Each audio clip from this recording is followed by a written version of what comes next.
गया खरी हो हमर यार मनावा तो एक बेर बात कर लगे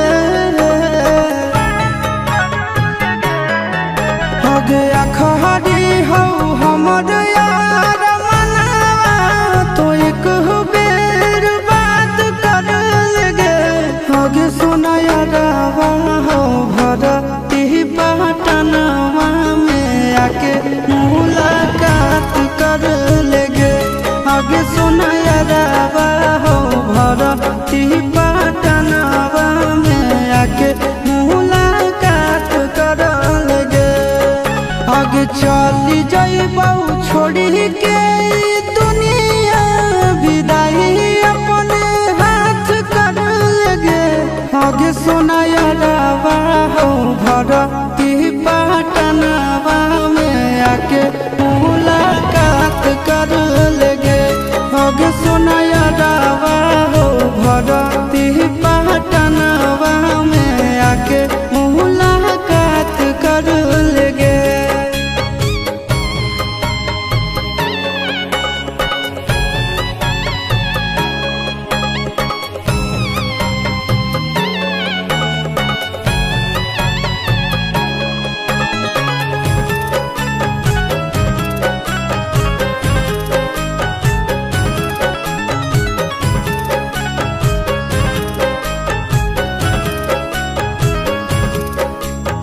मरे घर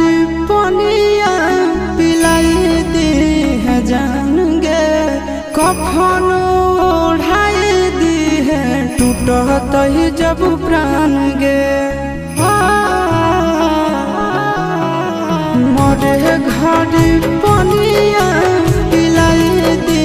है जान गे कफन ओढ़ाई दी है टूटत ही जब प्राण गे आगे हमारा से तोरा जाती प्यार होता भेंट साक्षात कर लगे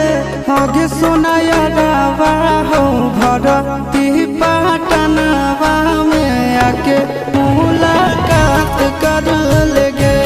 आगे सोना यारवा हो भरती पटनवा में आके मुलाकात कर लेगे।